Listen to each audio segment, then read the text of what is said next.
Şəhərin tanınmış məkanlarının birində əməkdar artist Hüsniyə Mürvətova bir uşağın yarımçıq qalmış gündəliyindən adlı sosial çarxını ictimaiyyətə təqdim etdi.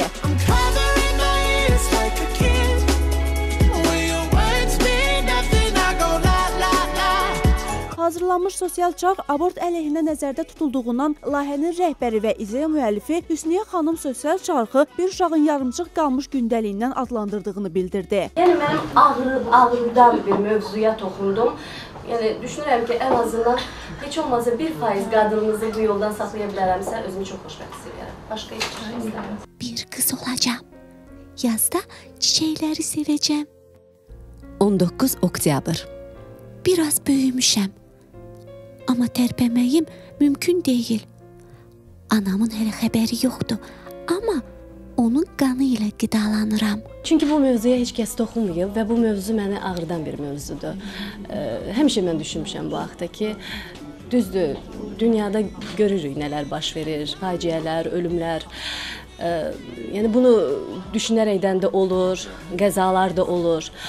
Amma mən düşünürəm ki, əgər ana bətnində bilə-bilə biz uşağı tələf eləyiriksə, biz bunu düşünərək eləyirik.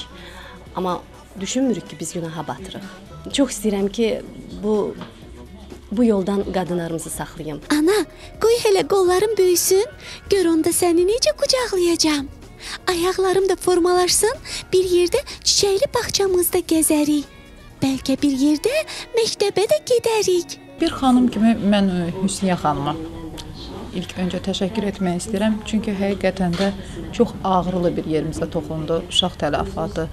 Bilirsiniz, uşağı tələf eləmək üçün mütləq müharibə aparmaq lazım deyil. Müharibə meydanında olub bunları öldürmək lazım deyil. Biz özümüz insanlar da uşaqları tələf eləyirik. Çox vaxt bu baş verir və bunun baş verməməsinin qarşısını almaq üçün Hüsniyənin çox gözəl ideyası, bu uşaqlara məfinə tələfatına yox deyək ideyası məni çox sevindirdi. Bu cür maraqlı sosial layihələrlə tamaşaçıların diqqətini çəkməyə çalışdığını deyən əməkdar artist gələcəkdə digər incəsənət nümayəndələrini də belə aksiyalarda iştirak etməyə çağırdı. İdeya müəllifi mənəm, özəy məndən gəlir.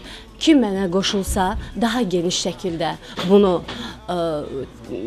tərtib eləyib insanlara təqdim eləmək kim istəsə, sənət adamları, kim istəyir mənə müraciət eləsin, biz bunu daha geniş şəkildə, daha başqa cür biz bunu çatdıraq insanlara. Hansı mövzular ki bizi narahat eləyir, mən çox istəyirəm ki, sənət adamları addımlar atsın. Körpələrin məhvinə yox deyək. Biz onları qorumalıyıq, yaşatmalıyıq. Gələcək körpələrimizin taleyi biz anaların əlindədir. Daha sonra təqdimat mərasiminə qatılan qonaqlar bu cür tədbirlərin əhəmiyyətindən danışaraq daha da genişləndirilməsini arzuladılar. Sevda Məmmədova, Fuad Oqtayoğlu, Çingiz Abdullayev, Muz TV.